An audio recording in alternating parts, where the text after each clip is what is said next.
Hello student, कैसे हैं आप सब। एक बार पुनः सी कोचिंग क्लासेस पर स्वागत है। उम्मीद करता हूं आप सब अच्छे होंगे, मस्त होंगे, बेहतर होंगे। आपकी पढ़ाई बेहतर चल के बच्चों बोर्ड एग्जाम 2024 का टारगेट में लेकर के चल रहे हैं हम, और लगातार आप लोगों के लिए वीडियोज लेक्चर प्रोवाइड कर रहे हैं। इसका एक अलग से प्लेलिस्ट बना हुआ है।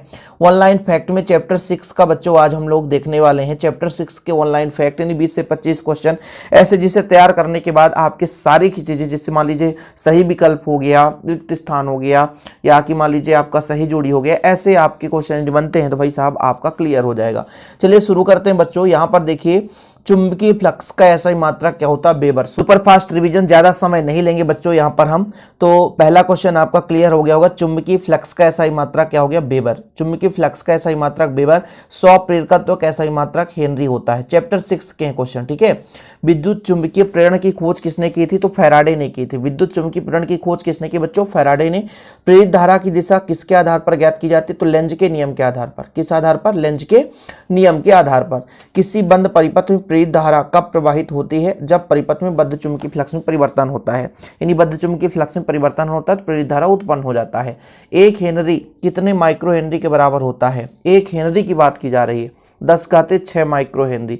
और यदि 1 माइक्रो हेनरी इसके अपोजिट हो जाता, देखिए लोगों को थोड़ा सा कंफ्यूजन क्रिएट रहता है कि 1 माइक्रो हेनरी यदि पूछ दिया जाता, भाई देखो हमारा 1 हेनरी है, 1 हेनरी है 10⁻6 माइक्रो हेनरी के बराबर, और यदि 1 माइक्रो हेनरी होता तो 10⁻6 हेनरी के बराबर हो जाता। तो ये एक दूसरे के अपोजिट है। माइनस कब लगेगा, प्लस कब लगेगा, ये चीज आपके मन में फीड रहना चाहिए। 100 प्रेरण गुणांक का विमीय सूत्र ml² टिक पावर -2 1 पावर -2, ठीक है। ml² टिक पावर -2 1 पावर -2। एक कम कर दो, यदि आप एक कम कर दो तो आपका चुंबकीय फ्लक्स का बीमा निकल कर आ जाएगा। ml² टिक पावर -2 a का पावर 1 हो गया, यहाँ पे 2 था, -1 हो गया, ठीक है। अब बच्चों इसी में आगे यदि L को 0 कर दो तो चुंबकीय क्षेत्र की बीमा आ जाता है। तो ये तीनों आप लोगों को एक मतलब सीक्वेंस से तैयार कर लेना है, एक दूसरे से कनेक्ट करके। यहाँ पर हमारा 100 प्रेरण गुणांक का ml² टिक पावर -2 1 पावर -2 हो गया। यहाँ पर यदि 1 पावर -1 है तो चुंबकीय फ्लक्स हो गया। फिर इसमें यदि L का पावर 0 हो गया, ml का पावर 0 टिक पावर -2 1 पावर -1, तो आपका चुंबकीय क्षेत्र का बीमा हो जाता है। ट्रांसफार्मर किस सिद्धांत पर कार्य करता है? तो अन्योन प्रेरण के सिद्धांत पर कार्य करता है। लेंज का नियम किस पर आधारित है? तो ऊर्जा संरक्षण के नियम पर आधारित है। किस पर आधारित है बच्चों? ऊर्जा संरक्षण के नियम पर आधारित है। 2 कुंडली के मध्य नर्म लोहे का क्रोड प्रयुक्त करने पर उसके मध्य अन्योन प्रेरकत्व में क्या परिवर्तन होता है? तो अन्योन प्रेरकत्व बढ़ जाता है। 2 कुंडली के बीच यदि क्रोड प्रयोग कर लिया जाए नर्म लोहे का तो अन्योन प्रेरकत्व क्या होता है? बढ़ जाता है। ठीक, आगे देखिए, धारावाही परिनालिका के केंद्र पर चुंबकीय क्षेत्र μ0 Ni या μ0 Ni होता है, μ0 Ni। आगे देखिएगा, क्वेश्चन नंबर आपका 14 है। धारावाही परिनालिका के एक सिरे पर कितना चुंबकीय क्षेत्र होता है? एक सिरे पर की जा रही बात, तो μ0 Ni/2। यहाँ पर बच्चों μ0 हम पढ़ सकते हैं। लंबी परिनालिका का 100 प्रेरकत्व μn² A/L। एक लंबी परिनालिका है, उसका 100 प्रेरकत्व कितना है? μn² A/L। यहाँ पर बच्चों कुछ भौतिक राशि देके रखा है, इसका मात्रक दिया है।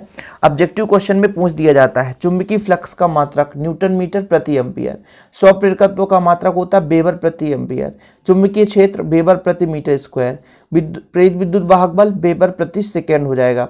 स्थितिज ऊर्जा, ऊर्जा का मात्रक जूल होता है। तो ये कभी कभी मात्रक मतलब इस प्रकार से आपका सही विकल्प में आ सकता है, या कि सही जोड़ी में ही आ सकता है। रिक्त स्थान में भी दे दे कि चुंबकीय फ्लक्स का मात्रक है, रिक्त स्थान दे देगा। 100 प्रेरकत्व का मात्रक है, चुंबकीय क्षेत्र का मात्रक है, तो बढ़ना चाहिए। आगे देखिएगा, विद्युत चुंबकीय प्रेरण की घटना में ऊर्जा परिवर्तन होता है। विद्युत चुंबकीय प्रेरण होती है तो यांत्रिक ऊर्जा विद्युत ऊर्जा में बदलता है। यांत्रिक ऊर्जा किसमें बच्चों? विद्युत ऊर्जा में बदल जाता है। यदि समतल कुंडली में n फेरे हों तो उसका 100 प्रेरकत्व किसके अनुक्रमानुपाती होता है? तो n² के फेरों की संख्या के अनुक्रमानुपाती होता है। यहाँ पर प्रेरकत्व का विमीय सूत्र यानी एक प्रकार 100 प्रेरकत्व या ml² टिक पावर -2 1 पावर -2। आपका ये रिपीट हो चुका है क्वेश्चन। आगे देखिएगा, प्रेरित धारा का मूल कारण क्या है? किसी भी कुंडली पर प्रेरित धारा कैसे परिवर्तन मतलब उत्पन्न होती है? तो चुंबकीय फ्लक्स में परिवर्तन के कारण। चुंबकीय फ्लक्स में परिवर्तन होता है तो प्रेरित धारा उत्पन्न हो जाती है। 2 प्रेरक कुंडली के 100 प्रेरकत्व L1 और L2 है। श्रेणी क्रम में जोड़ा जाए तो तुल्य प्रेरकत्व कितना हो जाएगा? L बराबर L1 और L2 के योग के बराबर हो जाएगा। जब किसी विद्युत परिपथ को भंग किया जाता है तो उत्पन्न प्रेरित धारा की दिशा क्या होती है? जिसके कारण उत्पन्न हुई है उसी का विरोध करती है। लेंज का नियम यही तो बताता है कि प्रेरित धारा जिसके कारण उत्पन्न हुई है उसी का वो क्या करते हैं? विरोध करती है। तो मुख्य धारा के विपरीत दिशा में धारा बहती है। तो इस प्रकार से 20 क्वेश्चन आपके ऑनलाइन फैक्ट में तैयार हो चुके होंगे। ये ऐसे क्वेश्चन है जिनको आपको किसी भी दम पे छोड़ना नहीं है, किसी भी दम पे नहीं छोड़ना है, आपको तैयार करना ही करना है। और ऐसे वीडियो पाने के लिए हमारे चैनल को सब्सक्राइब कर लें। भले ही छोटा वीडियो है लेकिन नॉलेजेबल है और आपके लिए हेल्पफुल है।